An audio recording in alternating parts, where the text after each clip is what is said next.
Hey everybody, welcome. Welcome to episode 187 of the Winning Momentum podcast with your host. That's me, Scott Sinclair.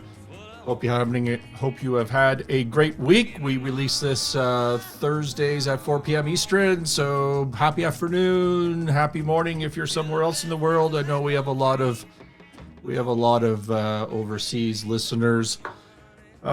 Just going through my checklist here. Give me a second. Recording. I did that. We got that. Let's get on with the show, shall we? Episode 187 of the Winning Momentum podcast.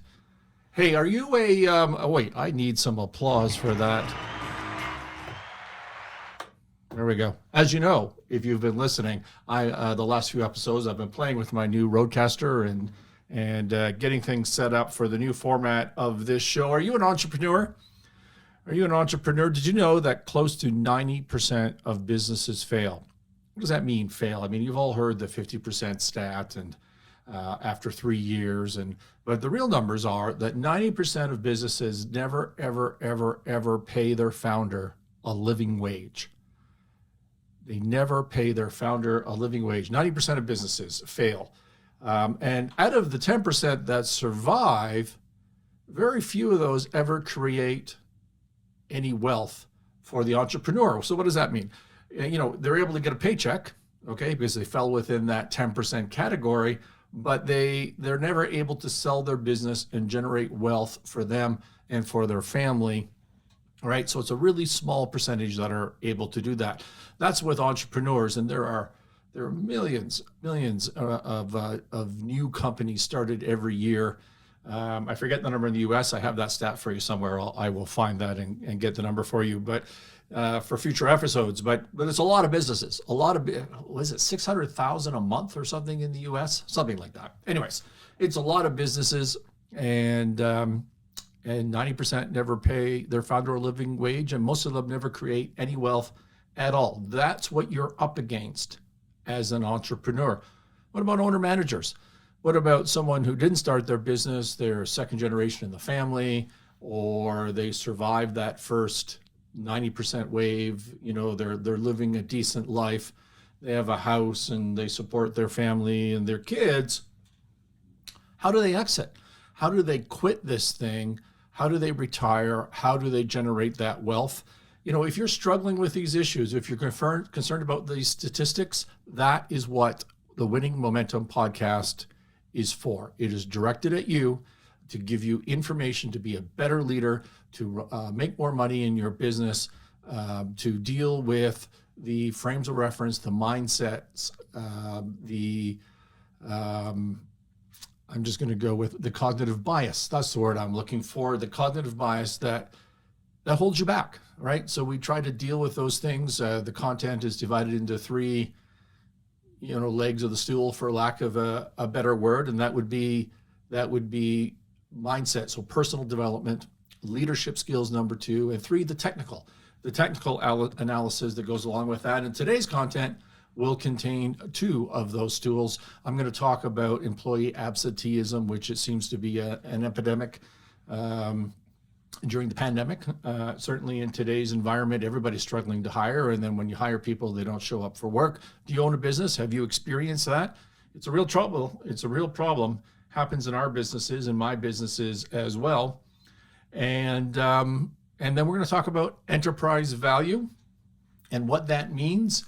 And this relates to how you exit your business and create wealth for yourself, or at least plan to do so. So let's get at it. I'm excited before we start that I've been talking about the rebranding of this podcast from the original Martinis with Scott that I started a couple of years ago, really just to get into the game and see what this media was all about. And it's been a terrific experience. And now we're taking it more seriously, and we're aligning it with the businesses that I own and operate, which are in Tier 1, Tier 2 automotive, financial services, manufacturing in the plumbing industry, health and wellness, and I'm certain roofing tools, That's what I could think of off the top of my head. So I own a number of businesses. All of them, or most of them, were troubled businesses that I have invested in or bought or taken over with a view to making them better, which is what this podcast is about, is making your business and therefore your life better. So excited that next week we have a personal website dropping for me. So this is not the sinclairrange.com website, which is the name of my company, but rather let me just give me 1 second here. The website, when it goes live, I don't have it here for you, but I believe it's thescottsinclair.com, thescottsinclair.com, but I'll confirm that for you next week. It's not live right now. You can't Google it anyways, but that'll be dropping next week, and it's really focused on the winning momentum content. These shows will be posted on there, and there'll be newsletters and all sorts of things that you can subscribe for. So it's going to be cool, and I'm excited. And with that, we will be moving into the new format for this show, which will be at least 50% interview, which is back to the old roots of the Martinis with Scott show. So we will be interviewing guests related to and having a discussion. I don't think interview is the right word, but a discussion with another person. So it's not just you being bored by me. We'll have a discussion related to the content pillars of the Winning Momentum podcast. So I've actually started this week. We're starting to invite people onto that show, and I think probably in about 2 weeks, we'll start having some content for you that will be interesting and hopefully value added to your journey in business and creating wealth for yourself. I was in Vegas last week. I live in Canada. For those of you that don't know, I run businesses in the US as well, so I consider myself very cross-border. I have several US-based clients that we work with, but I personally, and we have an office in New York, but I personally live in Canada. And if you've been listening to the news lately, you'll know that Canada is really, really locked down compared to the rest of the world. It's been a very, very aggressive approach to the pandemic without really any consideration for the impact on the population from those lockdowns, apart from the COVID issue, right? And so I live in that environment, and we haven't been able to go to restaurants in many of the provinces in Canada for a long, long time. Businesses have been shut down. They're allowed to open. They were shut down again. They're allowed to open. There's been no certainty. There's been really, really generous funding programs for businesses and for individuals, which has made businesses reliant on the cash flow from the government grants or the government loans. And then employees, frankly, were being paid more to not work than they used to be paid to work. And that's been going on for a couple of years now. And so that's the environment that I come from. I went to speak, as you know, if you listen to this show, I was on a panel in Miami last mid-December. So that was the first time I crossed the border in 2 years. I just can't believe that. And then I was in Vegas last week, and oh my God, was that amazing. I know that some of you don't like to hear me use that word, but that was so incredible just to get to Vegas, to get to the sunshine, to get away from the snow and the minus 20 temperatures that I live in on this mountain, and to get to this conference, just to get out and do something. If you live in Vegas, if you live in Miami or South Florida, if you live in Texas, you're just living your life. And the most amazing thing to me is when you're in those places, people don't talk about the pandemic every day. They just talk about normal things of life. It's not an everyday stress like it is everywhere else in Canada and New York or what have you. So for me, it was incredible to get out and do something. This was the Distressed Investment Conference. So a bunch of lenders, private equity people that invest in or buy troubled and bankrupt businesses. And then, of course, when you have that sort of conference, you always get the service providers who are a valuable part of that community. And that would include lawyers, equipment appraisers, those sorts of people. And so maybe some insurance, but mostly the lawyers and the trustees and the and the appraisers. And so I forget the numbers. Well, that's not true. I didn't really know the numbers, but I think it was around 650 attendees at this conference at the Wynn. And it was just, I hate conferences. I'm really claustrophobic. I'm terrible in a large room at people. I might be the best at a dinner that I'm hosting of 4, 5, 10 people. That's been the basis of my career in marketing, but I'm horrible at just sitting or standing at a cocktail reception and going around and meeting people. I force myself to meet one person. That's my target. It's really pathetic. But so I'm someone asked me to, so just before I move on to that next thought. So this was a conference with a bunch of educational seminars, which I don't attend unless it's something I really don't know anything about. Just at my age and level of experience, I don't get a lot of value out of those. Whereas if you are a younger professional, clearly you can teach yourself whatever industry that is by going to those things. So for me, it's about showing my face, having the name out there, networking, seeing old friends, and just getting ideas, having the opportunity to talk to peers and other people in the industry, just get a feel for what's going on. What do people think? And every now and then that's invaluable. And this was terrific for that. So you have these educational systems, you have the cocktail networking, educational panels, the cocktail receptions, the events.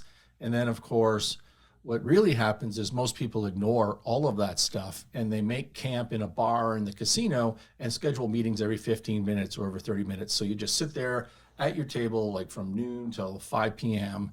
and you just have a cycle of people coming through, introducing, doing their pitches, and no one goes to, or very few people out of those 650 go to this, go to the organized events, in my experience, right? And so that's what I do as well.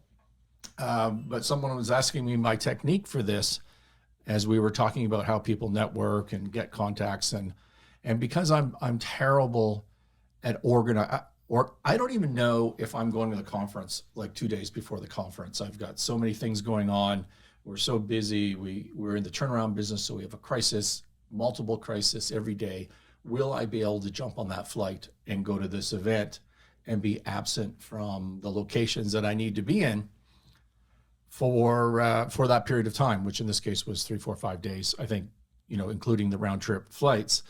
And so I don't get to set up meetings in advance. And also, as I said, I just hate the crowds. I hate that sort of networking. So what I do as a strategy, and if you're an introvert, the reason I started all this, if you are an introvert, you don't like that sort of environment, which is a lot of people. Some people excel at it, but some people just hate that sort of environment. What I do is I don't believe in a breadth of relationships. I don't believe in having 1,000 contacts and I'm working all the time, or multiple 1,000 contacts that I'm working all the time. I believe in having very deep relationships with master networks and be really good friends with these people because I genuinely like them. And I just kind of leech off them. and if you're one of my friends that I leech off, you know who you are. So you're not offended by that statement. So I have a couple of meetings that get set up for me while I'm there, but mostly what I'm doing is hanging out with these master networks and networkers. And then as they're meeting people, I'm meeting people. And I obviously add lots to that conversation. So I'm always welcome. I'm not, I'm adding more value than I'm taking. But for me, if you're an introvert, what a great way to meet people. I've built my entire career from a networking perspective on a few really deep relationships. You don't need to have 1 million followers. You could, that's one way to go, but you could also go with picking the right 5 friends and having very deep, consistent relationships with those people. And that's been an effective strategy, at least for me. The other part about this Vegas experience I wanted to say to you is look at, if you're locked up somewhere, and I'm still talking to bankers. I was talking to a bunch of bankers in Toronto, commercial bankers in Toronto yesterday. They're not in the office. They're still working from home. Their systems don't work. They haven't been out to dinner with their wife or partners. The world's moving on. You're missing out. The world is moving on. We've talked about that on the old Martinis with Scott show about when is a crisis over? You have to, you can't wait for someone else to shoot the starting gun. That's the old Pink Floyd reference. You need to decide when you're going to go. And I'm telling you, the rest of the world is moving on and you're missing out. So get out of the house and start doing things. That would be my advice. I had a call last week from a company, I won't say who, with a leadership question, a leadership problem, crisis, not sure how to handle something. And the bottom line was absenteeism, employees not showing up at work. And what should this person do as the general manager of that company? If that's their proper title, what should they do about that? And of course, they're reprimanding, they're firing people, they're doing everything that you would do if you showed up in the morning and all of your employees are not there, and therefore the company is not operating at the efficiency that you wanted to operate at it. Well, you're going to be mad, you're going to be pissed off, and you're going to take a hard line with those employees, and that's just human nature. So what is it that leadership can do to help combat this modern wave, this immediate wave of absenteeism? And I'm not just seeing it at this one company, the fellow that called me. I'm seeing it across all of our companies. I'm seeing it in the peers and the companies that they own that I talk to. Everybody's experiencing this problem as we come out of, during and as we come out of the pandemic. To me, it's the same issue as not being able to hire people at all. There's labor shortages everywhere. If you're interested in the business world, you've heard about that. If you run a business, you damn well know it. And so, then there's the political argument about why that would be. And some would say there's too much money in the system. The others would say people are fearful and there's not enough vaccinations, whatever. To me, I've had thrown out this what's the right word? I've thrown out a hypothesis before as to one of the reasons that I think this is happening. And when I say one of the reasons, in every complicated matter, you need to be weary of univariate analysis. You need to not have the argument, which is just loser think, to steal a term from Scott Adams, of saying, well, here's this complicated issue. We can't hire people. The labor force isn't there. There's these open jobs. And then when you hire them, they don't show up. You can't say it's because of that. And then the person you're talking to says, no, you're wrong. It's because of that. It's never this or that. It's always this and that, and probably three other things that you're not even talking about. So I'm not saying that my hypothesis is the right answer. I'm saying that it is part of the equation, and I don't think people give it enough credit. And the answer in my hypothesis is that we are experiencing a lot of just blasé, lack of motivation, soul searching in employee communities. Okay. And I've told the story before about when I turned 40, so long ago. When I turned 40, I had sold my businesses, exited them, and I was able to retire for a year and just take some time off. I wanted to recharge, and I didn't do anything. I just hung out on the couch. I read. It was a drill to get up and go to Starbucks. And it was so awesome. It stretched out to 2 years, and it just went by like that. If you're on the podcast, I'm snapping my fingers. It went by very, very quickly. And what I found was people said to me, you must have felt great. The stress must have gone away. Did you travel? Like, I don't know. I don't remember any of that stuff being terribly exciting. What I remember was it was impossible to go back to work. It was really, really hard to go back to work. And this is, I've been a guy that since I started way back when, coming out of university, I was working probably from 8, 9 in the morning, because I've never been an early riser, but till, midnight, 2, 3 o'clock in the morning, 6, 7 days a week, forever. And when I came off this 2-year hiatus and I wanted to go back to work, I was exhausted. Like after 3 hours, I couldn't put in an 8-hour workday. I was exhausted after 3 hours. And what I learned is that your body and your mind, it's like being an athlete. You get out of shape, it takes a long time to get back into shape. It took me a full year to put in a proper 8-hour day. And then it took me another year to get into what I consider to be a reasonable work day, like 12, 14 hours. And I've never gone back to the 18, 20-hour stuff, but I tick along quite nicely, even at my age, at those number of hours. And it's been effective to me, but man, was it hard. It was so hard to get back to that level of work. So let's apply that to the 2-year now global pandemic. A lot of people have been off work for 2 years, or they're part of the Zoom class, right? They're working at home, they're in their PJs, maybe throw on a top for work to be on Zoom, and they haven't left their house, and their habits have changed, and it's hard. Well, or they're laborers and their place was closed down, or it was on and off, or they're in the service business and there is no restaurant. And so they've been on government programs, and it's hard. It's hard for them to go back to work, just like it was hard for me to go back to work. And I think that contributes to not being able to hire employees and to absenteeism. Like, they show up for 3 days and like, oh, this is so hard operating this machine. I'm not into it. And they just go home and they go back on the program. I think we're seeing a lot of that. I think there's a generational issue as well. Younger employees are, they just have different values than I did, for example, when I was their age, and different values from the generations ahead of them. And they're looking, I think, for more purpose and more instant gratification on that purpose. And so, employers aren't necessarily providing that. And certainly it's difficult to provide that when there has been chaos and uncertainty in this global pandemic that we still operate in. So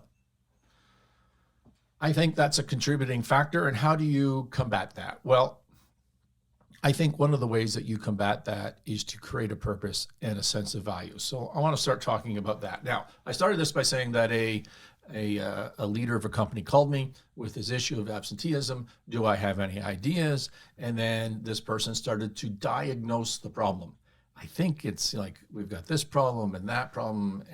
And my response to that was stop. Just stop. Like, I've talked about this before on the Martinis with Scott channel on YouTube. Do you need to talk? Do you need to spend your time searching for root causes, talking about the cause of the problem, or do you just need to implement a solution and move on? All right. Now, I'm talking about me or anybody dealing with a bunch of troubles all at once, like in a troubled business. That is my frame of reference. You can't sit there with a laundry list of 600 items of problems in a business, which is not an exaggeration. That's what you get all the time. And start digging into root causes. Why did this happen? Why? You just need to start fixing things, okay? And I use the analogy just as an example, of, say you live in a cul-de-sac. You're a suburbanite. You live in a cul-de-sac. There's one way out, and you've got an important meeting. Your life depends on it. Your business depends on it. And you get out in the morning, and you go to leave, and there's a car accident that's blocking your way. You cannot leave your cul-de-sac. Do you need to understand why the accident happened? You don't. What you need is some tow trucks there to clear the way so you can get on to your meeting. You don't need to dive into the root cause of that.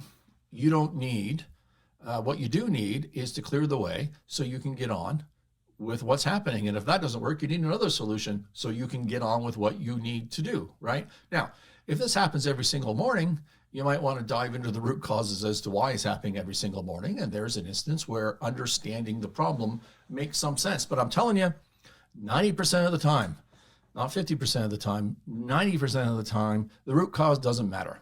It just doesn't matter, okay? What you need to do is spend less time on that if you're trying to fix a problem in a business or your life, and you need to focus on a solution, a system to generate a solution. Try it out. If it doesn't work, try something else. That's the key to this. Try out, test it. If it doesn't work, try something else, okay? Do you need to understand the deep psychological reasons that you eat a pizza at midnight every night and you've put on too much weight? Or do you just need to find a way to change your habit with a different system? Okay, you can think of it that way in your life. Stop spending so much time on root causes. So what did we talk about? What were my ideas? I want to come back to this purpose and values. If people are blasé, if they're unmotivated, if they find it literally mentally and physically difficult to get out of their house and go to work every day, I think the only way to combat that, or what I would try first to combat that, is to have a purpose, to sell a purpose, to create a purpose, which means values. All right. So, and the values creates a mission. So when someone wakes up in the morning, they are part of a team, and that team has a purpose, and that purpose relates to the values and the mission that they're trying to accomplish, and it's something you can buy into as an employee and be excited about being a part of. Okay. If you don't have the values or the mission, then it just becomes a trade, right? It just becomes it's a financial trade. Do I go to work today and pick up that 8 hours of pay or not? That's the way that people think about it. But if you can create a sense of purpose and a sense of teamwork, then there are other considerations that employee will have. And so, for example, at one of my companies that I talk about, at KIP Innovations, we created 4 values from day one, which was October 1st, 2021.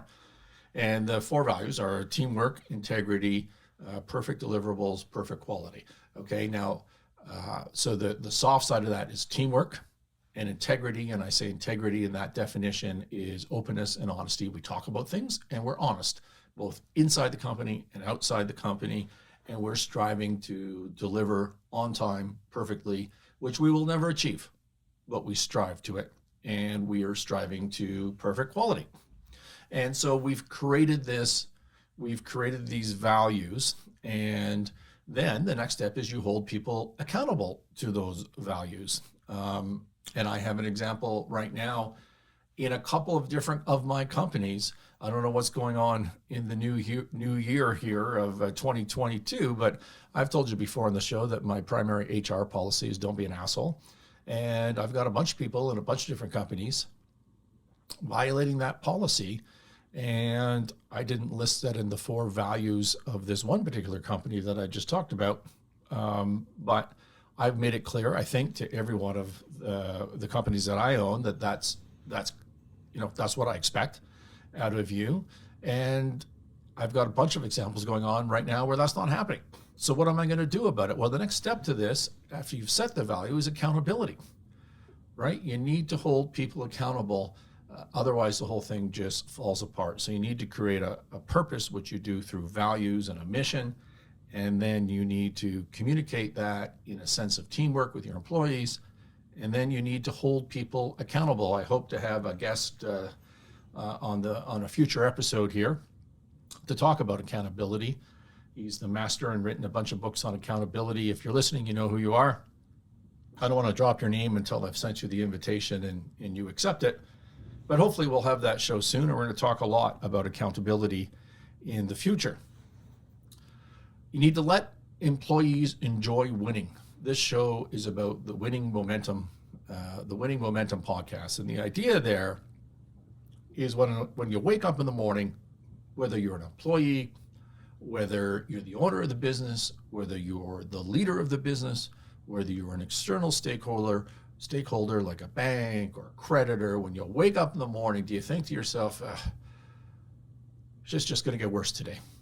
It's just going to be the same or worse than it was yesterday? Or do you think today is going to be a little bit better than it was yesterday? Just a little bit better than it was yesterday. That is momentum. And momentum, to me, is energy. It is the most important thing in business, and it's the most important thing in life.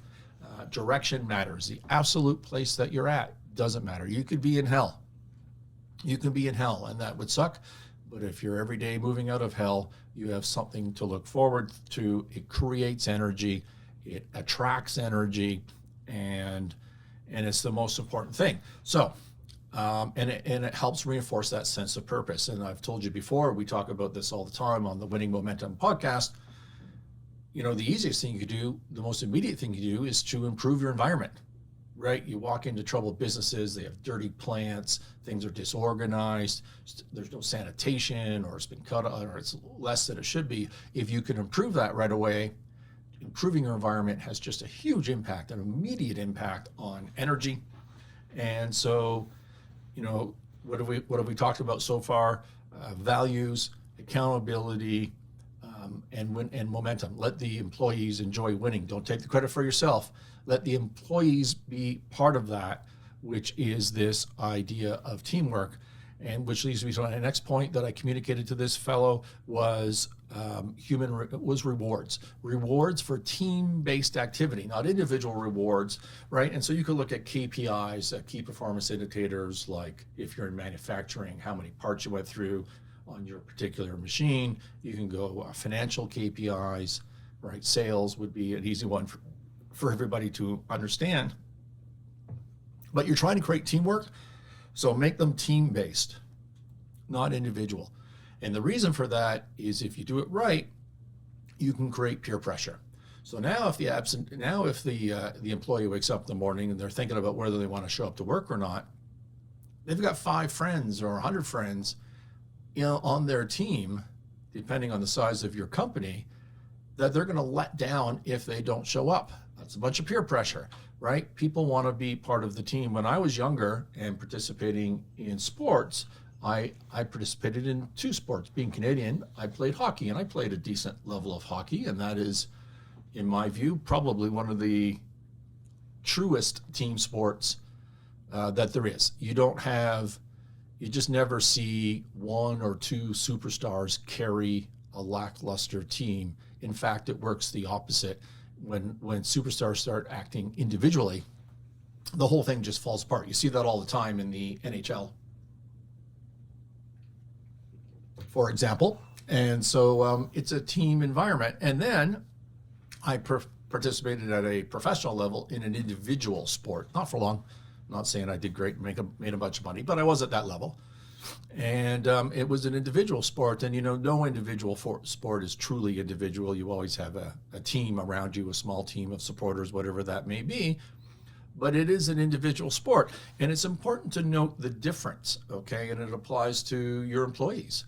To note the difference between those 2 experiences. In an individual sport, it is lonely, it is difficult, and it's a way different mental challenge. It's just way different. Picture yourself, I don't know, let's say a runner, and you have to run a 10K or a half marathon or a marathon or an ultra marathon, and you're running. Is it the physical side of that that's the most difficult, or is it the mental? To me, if you're in decent shape, it's the mental. It's just suffering through the pain and trying to motivate yourself. It is a very difficult thing to do, and people quit. People quit all the time, okay? It's the same in your business, right? If your rewards and your measurement, your KPIs, key performance indicators, which is the metrics that you measure against, if they're all individualistic, then you're going to have, you're asking people to rely on themselves and to fight through whatever anxieties and problems they have, just like a long distance runner, and people can quit, okay? But if you create a team environment, which is like hockey, it's hard, I just couldn't possibly put in words. If you've played team sports, you know what I'm trying to say. I can't put into words that you just go up and down on the emotional scale, on the energy level. More importantly, you go up and down on energy level as a team. And if somebody does something great, if you're losing a game in hockey and then somebody gets a breakaway and scores a goal, right? You're just like, oh my God. And the whole energy level changes of that team. And then another good thing happens and another good thing happens. And then all of a sudden you're just over the moon with energy when you were dead 10 minutes ago. And that happens all the time in that sport. And that is momentum, right? That's a winning momentum. You got a break, something happened, and you just start building on that and building on that, and you feed off each other in that team environment. Set your rewards, on a team basis, okay? And don't forget, this is to combat absenteeism. I'm not against individual metrics. I'm not against that, okay? So when we have more time, we'll maybe do a show on, how to set up those HR systems and rewards. But if you have a bunch of absenteeism, I think the team concept is really, really powerful. So bonuses or prizes as a team. And then if you're dealing with a younger workforce, and let's face it, if you're me, everybody's younger. If you're dealing with a younger workforce, don't lose sight of the culture of that workforce right now. And what I think you could try is to gamify it as best you can, or to gamify everything. So what does that mean? Well, let's say you got a bunch of laborers in the back, and they're working on whatever, and you've set up metrics as a team. I need you to produce so many widgets today. Well, how do you make that into a game? Well, you could put a board on the wall, right? You could track it. You could have this team versus that team, right? And then there could be a reward, and that could be weekly, could be daily, could be monthly. But you want the employee to look at the score sheet and how their team is doing. And you could turn that into a game, right? That's gamifying it. It provides instant gratification or instant feedback. You see the chart and you're losing, right? And I'm going to tell you a story. My daughter goes to a private academy in our small town here, and this academy divides the student body up into what they call houses. So there's like black, blue, whatever. So there's 4 houses. And then in the weekly newsletter that is sent to parents, and I'm sure the students get some form of this feedback as well, but there's a score competition onto what houses are winning, right? So black's got so many points, and blue's got so many points, and so you can see the order and the points. And I have no idea how those points are calculated, how they're awarded. Maybe they're just made up. The students seem to, my daughter's only 8, but she seems to have some idea. When you do a good thing, you share your work or you help somebody, you get a point for your house, that sort of deal. But she doesn't have any math on it, I can guarantee you that. But she wants to know who's winning. Oh my, does she want to know who's winning? They've turned the behavior into a game. I think is brilliant, and it really works. You can do the same in your business, okay? And some people may think it's hokey. Some of the employees are like, I don't really care about that. But if there's a reward at the end of the day, by the way, the reward doesn't need to be significant, okay? Here's a story about dog training or animal training. If you want to give a dog a biscuit, do you have to give them a whole biscuit, or could you give them a half biscuit? Could you give them a quarter biscuit? Does modifying the reward modify the animal's behavior in training? And the answer is that dogs can't do fractions. They're not good at it. And so dog trainers will tell you that any amount of reward has the same effect as a larger reward that could be 2 times or 4 times larger. Same with human beings. We need a reward, okay? There needs to be a carrot and a stick, but it doesn't need to be big, okay? And you can create this gamification. You can get the younger generation to be part of a teamwork, and that feeds that need for instant feedback, gratification. I'm winning the game, I'm losing the game, which again, what you're looking for here out of teamwork, if you're trying to combat absenteeism, is that peer pressure that goes along with it. And I don't mean that in a negative way, but talk to a kid that participates in hockey or soccer or baseball. If you're the pitcher of a baseball team, it's kind of a big deal to not show up. If you're the goalie on a hockey team, it's kind of a big deal to not show up. You're going to do everything humanly possible to show up so that you don't let your teammates down, okay? If the other sport, if you felt the same way and you didn't want to go run 10K, pretty easy to say, I'm just not going to do this one. But if you're part of a team, you don't let your peers down. You don't let your teammates down. That's what I mean by peer pressure on this. And then the last point I raised was get rid of the energy suck. I started with this, that like everybody else, every other leader, the idea would be to reprimand. You didn't show up. So you reprimand them, you put them on notice, you fire some people that are doing that. creates a negative energy. You need to have the stick, but you need to have way more carrot. You need to have way more positivity. And remember my formula for positivity, it starts with reality. Reality plus self-confidence plus hard work, okay? We don't ignore the fact that people aren't showing up. That's reality, okay? But we address it head on, and then we work our ass off to create systems, as I've just described, that may have some impact on that. And look at, like I said at the beginning of this, if it doesn't work, try something else, right? The idea here is not to spend a bunch of time self-analyzing, blaming this generation for not having a work ethic. That's all just a waste of time. I'm not saying any of it's not true, although I don't think it's all true, but you have to ignore the root causes, not spend your time on that, and just start trying things. Start trying things today, and you may find that you can have a great impact. Hey, do you climb ladders? Do you climb an extension ladder? Maybe you need to rescue a lost toy off the roof. You've got some paint trim. We're having some trim painted here today at my house. You know the routine. You try to get up this ladder. You're trying to position it properly. And at the end, you end up scratching your gutter or denting your gutter, or the ladder slips and you terrify yourself. Well, we have a product for you, or roofersworld.com. Roofersworld.com has a product for you called the ladder mount. And I do these reads and I never have a ladder mount with me, but this time I'm due as I'm getting more organized. So what this thing does is it sits up on the gutter, okay, of the house, and you lean your ladder against these rubberized pads. You got some trays, you can put, your light bulbs in, or your tools, or whatever you're going to do. And it's got a hole here, has a hole here that you can put a broom pole in to lift it up and rest it on the gutter. That is a ladder mount. You'll notice the difference as soon as you climb. Ladder mounts provide stable base for your ladder, giving you the confidence to climb safely. Home do-it-yourselfers love the ladder mount because it gives them peace of mind when climbing a ladder. A ladder mount will save you hundreds of dollars by protecting your expensive gutters. You don't have to be a roofer for this. You just have to be someone who has to climb a ladder against a house. Ask for it by name at your favorite do-it-yourself and paint stores.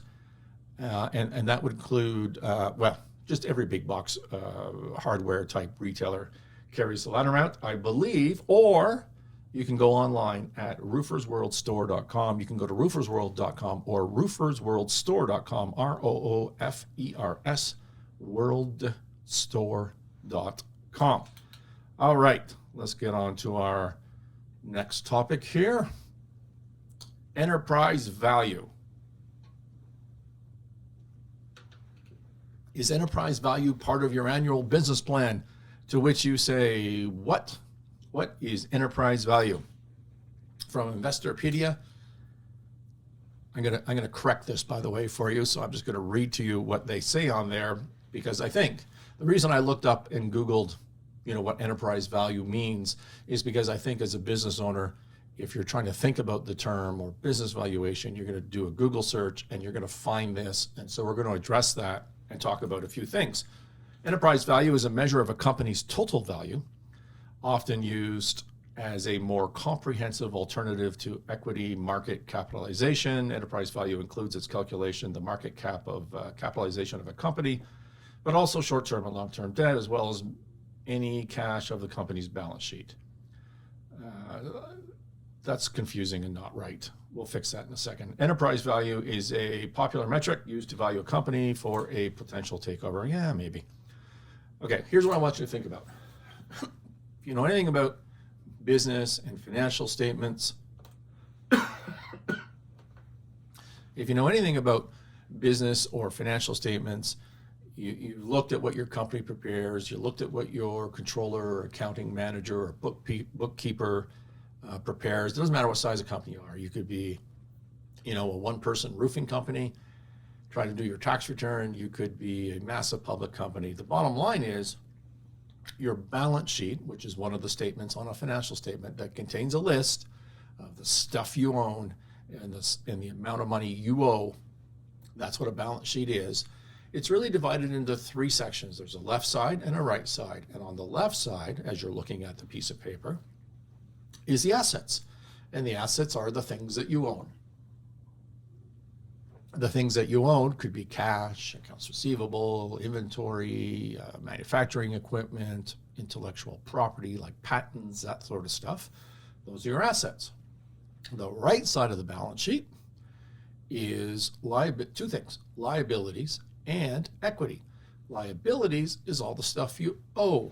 Okay, so on the left side, your assets are what you own. On the right side, liabilities is what you owe, and that could include bank debt, accounts payable to your suppliers, you bought something but didn't pay them yet. Could include term debt, term debt is something, money you borrowed and you pay back, like a mortgage over a period of time. What else? Government remittances, accrued liabilities, like stuff that you're going to have to pay someday, but you haven't got the invoice yet. So there's a listing of everything that you owe. And then the third section, again on the right side of the balance sheet, is what's called equity.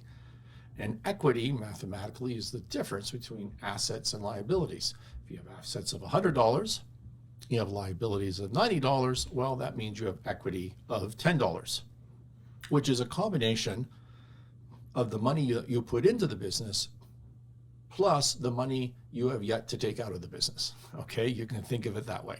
And the reason it's a balance sheet is because liabilities plus equity equals assets. Assets minus liabilities equals equity. It balances. That's why it's called a balance sheet. So how does that relate to enterprise value? Well, if you think of it that way, and then you think about, well, I want to value my business because someday I want to sell my business and realize on the wealth that I have created for me and my family. I want to exit my business and make a bunch of money, right? It could be $1 million, could be $100 million, could be several billion dollars, whatever. You want to exit your business, and so you need to understand how much you would get. And how much you would get is the value of the business, or at least the market price of the business. And a good proxy for the market price of the business is the value of the business, right? And when you talk about value, you have to say, well, value of what?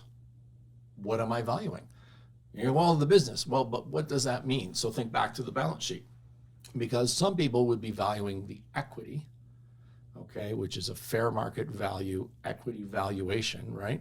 So if I just gave you the shares of my company, you say, now you own my balance sheet, then that's an equity transaction, and it could be an equity valuation. But other people talk about enterprise value. And enterprise value, the easiest way for you to think about that, it's the value of the assets that are operating the business. So it forgets about the liabilities. It forgets about the equity piece of this. You're valuing the assets that one might be purchasing to buy this business. Okay, and that's what enterprise value is. And the rest of it is too complicated. But here's the problem. How do you value that business? Because they talk about in this definition that you might look up market capitalization, right, which is the equity piece, plus your liabilities equals your assets, the value of your assets, which is true because it's a balance sheet, as we talked about. But how do you get that first piece? How do you get that market capitalization? What does market capitalization even means? It means if you're a public company, you can look up the market cap is the lingo of that company. And you can say, well, there's $100 million shares out, 100 million shares out in the marketplace, and they trade at $1 a share. Well, that's $100 million market cap. But you can't do that as a private company. So what do? Well, you have to go through a valuation, and you have to understand that value is always a function of future cash flow discounted for risk and time. Okay, so that's a complicated thing for me to say, but and we'll talk about how to value a business in another company, but just take it for now that you need to understand how to value your equity. Okay, and when you do that, that's the first start to coming up with enterprise value, which is what people like to talk about.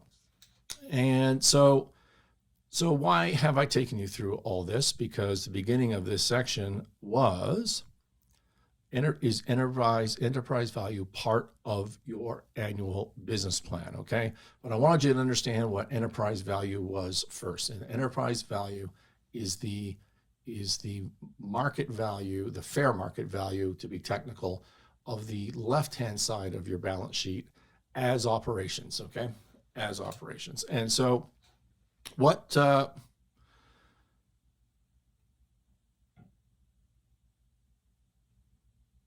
okay, so we've gone through that definition. Sorry, I lost myself in the notes there for those of you wondering why there was a pause. And I also had people trying to message me. All right, so do you believe that if you aren't measuring, you're not managing? If you are not measuring, you are not managing. The things that are important in your life that you want to manage, the goals that you want to obtain, the direction that you want to go, you will not get there without measuring. So what is the goal of your business? Is it to have a paycheck? Is it to not be in that 90% of businesses that fail? Or, right, so paycheck and freedom, legit goals. And then at the end of the day, you just wind up your business and retire. Or is your goal to exit someday, to sell your business, to create real wealth for you and your family? And if that is your goal, do you understand what enterprise value is? Because you have to. And then do you manage and measure your business and manage towards increasing that enterprise value? Let me give you an example. I have a company that I work with right now, and I was asked to step into this company. I did not found it. It's in the US. It was a startup 3 years ago, maybe. There's been many millions of dollars poured into this business. And it was done at a time when the product that it would be selling, which is effectively a commodity, had a really high valuation.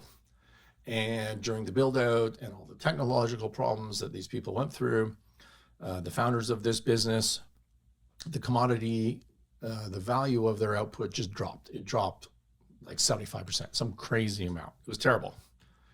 And so now a combination of the technology not working quite the way it should, requiring a bunch more labor to jimmy it, to make it work, and the fact that the selling price is way less than was projected, the company doesn't make money. It has a burn rate every month. The burn rate is the amount of cash that you have to put in this thing to keep it going every month. And although that's changing, that burn rate, like it's starting to lose less and less, and there's sales contracts coming in that will put a stop to that so this company can break even, make a little bit of money. I mean, that would be such a relief to all the shareholders, but it doesn't create any value. How are they going to get their money back? It's one thing to stop losing money. It's another to have a plan to get money back.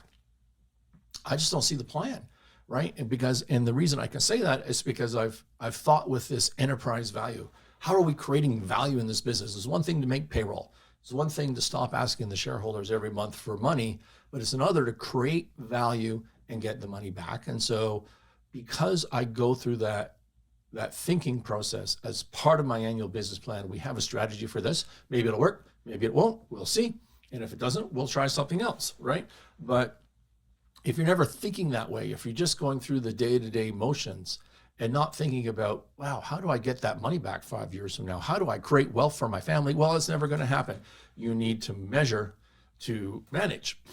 And so private business owners, in my experience, rarely ever measure and manage their enterprise value. They don't understand how a business is properly valued. They have their rules of thumb, right? Oh, it's a multiple of recurring revenue. It's a multiple of just revenue. It's 5 times EBITDA without really understanding how the math on that works. 10 times earnings, whatever. They just have their metric, right? Number of rooms and in a hotel business. Whatever your metric is, then the business owner usually knows that because they're business owners and they want to know that. But they don't really understand the drivers that are going to impact their value when they try to sell their business 5 years from now or 10 years from now. They don't think about things, about the metrics. They don't understand the metrics, and then they don't manage to those metrics. They don't look at sustainable growth as a driver of valuation. They don't look at the personal goodwill issue. They don't even know what that means. Personal goodwill, let's just pretend you're a one-person roofing company. You've got a couple of laborers, but you're the gal or the guy. You dominate your neighborhood. Now you want to sell. Well, is the value of that business XYZ Roofing, in that brand, in the idea that you exist in the neighborhood and you have a couple of laborers, or is the value of that business in the individual, in you? And if it's in the individual and I want to buy that business, do I get any of the benefit of that goodwill, of that cash flow? Because it all right, like, in other words, will I make the same amount of money that you used to make with the business if the reason you have that business is because everybody knows your name and they trust in you? They don't know me, they trust in you. That's called personal goodwill. And the answer is always that it's some combination of the two things. And what you do in a negotiation or in a business valuation is you try to estimate what's personal goodwill versus transferable goodwill, personal value versus transferable value, and you deduct that from the enterprise value. Okay. And how would you, this is a great example for your business plan. If you identify that as a problem in your business because you're thinking about enterprise value, how might you combat that? Well, you start focusing on a different way to present your brand. You bring up other people in the organization, in the company, so that, it's not just all on you. You create systems. You think of a bunch of different ways to try to lessen the personal goodwill, right? Because you have an enterprise value mindset, as opposed to if you just wanted a bigger paycheck this year, maybe you would maximize your goodwill. Maybe it would all be about you because you don't want to hire another employer. You don't want to hire the accountant to create the systems, right? And so at least if you're thinking about enterprise value, you can start to make those choices. What you can't do is make it all about you and then be pissed off that you didn't sell your company 10 years from now because no one wants to buy it because they can't buy you, right? That's the thinking that I'm trying to challenge right here. Have you thought in your annual business plan about not just valuation from an earnings perspective, but what makes a transaction work? Could you even sell the company? Do you have a minority partner? Do you have shareholders agreement that drags those people along if you need to?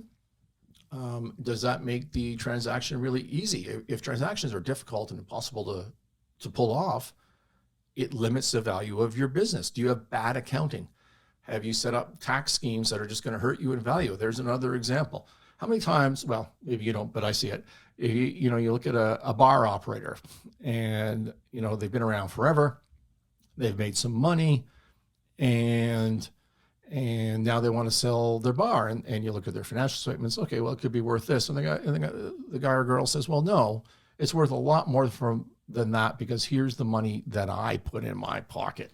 I put this amount of money in my pocket. It's not in the books and records, right? It's not because it's a cash business and I put this so much. So the new owner is going to get the benefit of that as well. Well, how do you audit that?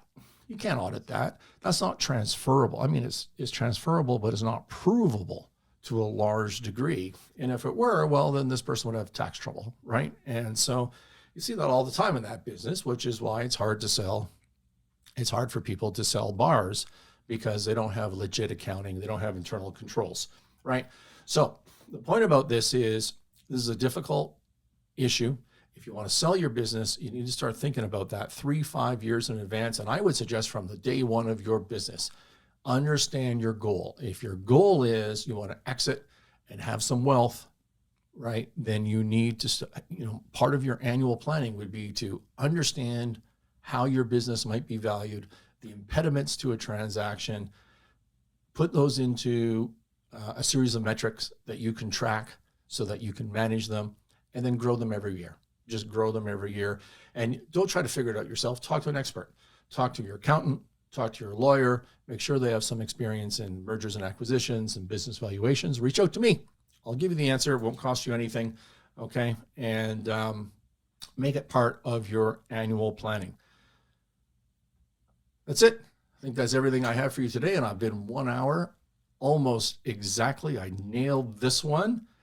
What else? Oh, nothing. I will see you next week. Thank you for listening. This has been the Winning Momentum podcast with your host, Scott Sinclair.